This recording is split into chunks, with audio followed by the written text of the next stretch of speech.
A Los Angeles disaster movie roars to life. Whoa! This was like an 80-mile-an-hour blowtorch. I came out and I saw a fireball. Do you know what you're gonna do now?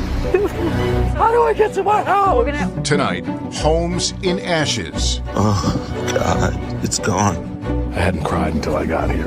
Lives in chaos. My parents tried to get me out of here, but I couldn't leave. I can't go, bro. 51 years, man, I've been in this house. Heroes in action. You haven't slept. Not really. You got control on one, and then the winds pick up. The flames are still burning, and questions are burning too. Why was there no water in the hydrants, Governor? Is it going to be different next time? It has to be. What lies ahead? How do you come back from something like this? They come back one day at a time. LA's landscape changed forever. Its strength still stands. We are resilient. We'll find a way. We will rebuild, and we will rebuild together. Now, the very latest from the front lines. Fire and ash. Devastation in LA. Good evening. I'm Lester Holt. Everywhere you look in fire-ravaged LA, scenes of apocalyptic destruction, as 6 different wildfires turn some of the most iconic neighborhoods in the world into moonscapes. Here's where things stand this evening. At least 11 people are dead. More than 150,000 are under evacuation orders. And some 10,000 buildings and structures have been burned to the ground. Tonight, stories of heartbreak, heroism, and also hope. But first, we take you moment by moment through the last 4 days, from the first sparks to the mammoth blazes now unleashing their full fury across a great American city. It all began 4 days ago when Los Angeles residents might have expected a typically beautiful Tuesday in their city. But that morning was different. Dry winds were blowing harder than almost anyone could remember. So around 10:30 a.m., when a small fire broke out along a bushy hillside near a state park, those winds quickly fanned the flames. LA firefighters got word on their internal radio channel. This has the potential for 200 plus acres in the next 20 minutes. We have a potential for structures being threatened in the next 20 minutes. The fire started to burn through one of the wealthiest and most beautiful neighborhoods in the country, the Pacific Palisades. I saw when the fire first started, so I rushed over here to pack my belongings, and I got the evacuation orders. Barely 2 hours after the fire broke out, residents began fleeing by car, but some got stuck in their tracks. The homeowners are saying they're unable to access any exit routes. There's fire on both sides of the roads. Amid the growing chaos, many abandoned their cars in the gridlocked traffic. Responding fire crews used a bulldozer to clear a path. Crucial minutes ticked by. By 4 p.m., the monstrous fire had gathered even more strength, devouring homes. I think over behind us on Enchanted Way, there's probably 4 homes that were lost. I could see from the roof, I could see a structure on fire, so. Firefighters tried to attack the flames with airdrops by helicopter as the winds kept driving the fire forward, toppling trees and severing power lines. The only thing I heard above that wind was the power lines popping. By 6:30 p.m. on Tuesday, the Palisades fire had already burned more than 1,200 acres and forced the evacuation of thousands.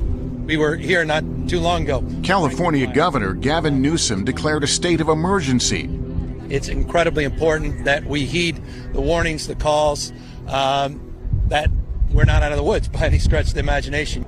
The governor was right. Just as he and his team were speaking, another fire had broken out in Altadena, a small foothill community to the east of the Palisades. Officials would name it the Eaton Fire, after a canyon near its origin. Which is your house? Yeah, this is our house. Backyard's on fire. I'm out of here.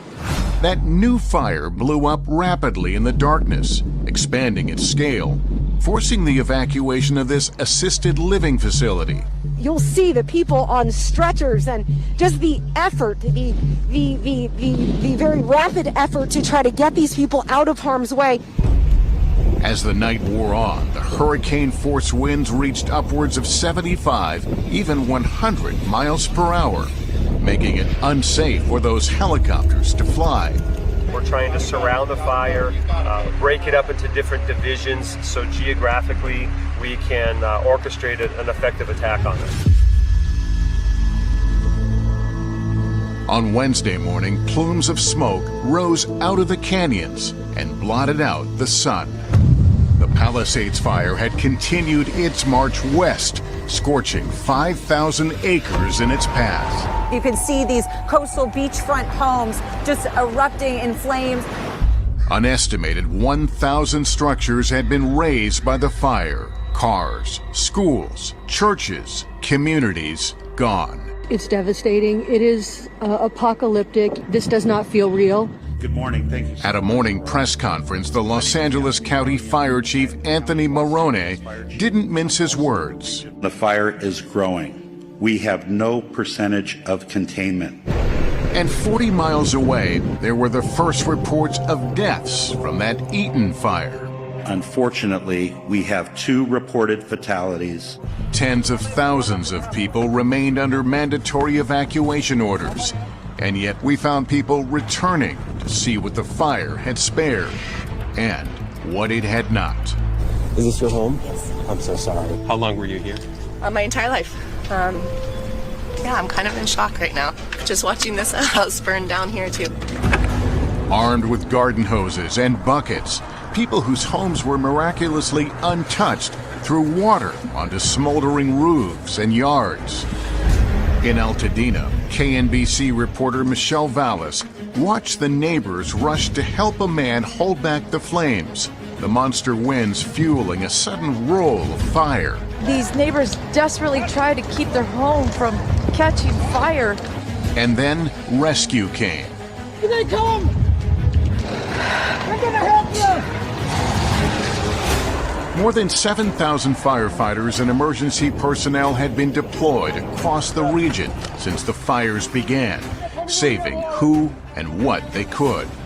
Fighting walls of fire, often on foot, and sometimes running low on water. Out of every fire hydrant you've seen, what have you found? Right now, we're finding most of them are down or low pressure. Help was on the way. Fire trucks hit the road from neighboring states. But the fires didn't wait. Oh my God. Runyon Canyon is on fire. A new fire took hold in the Hollywood Hills. Officials dubbed it the Sunset Fire and ordered people to evacuate. There was panic and gridlock on Sunset Boulevard as the fire pressed close to the Hollywood Bowl. And then a sound of hope people didn't know they'd been waiting for. Choppers in the air. Here, at least the winds had died down, giving firefighters a fighting chance. In fact, as the sun rose Thursday over Los Angeles, the winds remained calmer.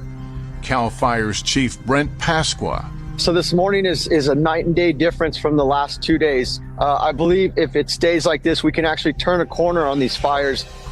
Firefighters were making significant headway on the Sunset Fire in the Hollywood Hills, and officials lifted evacuation orders there. As they gathered with reporters, they revealed how much had been lost so far in places like Altadena. The Eaton fire remains estimated to be 10,600 acres, and we have 0% containment. I have 5 friends who have lost their homes, 2 who've lost their entire block.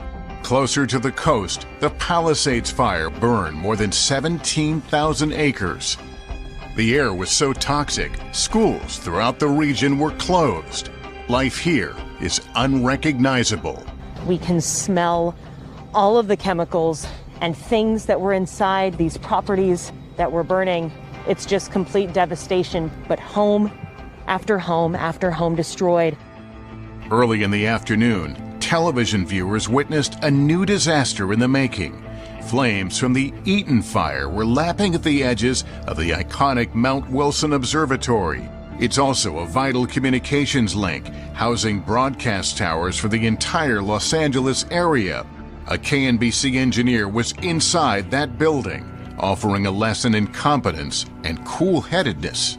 We've been preparing for this for a couple days now. We're in a good place up here. We've got a lot of assets that rolled in early this morning in preparation for what's happening now.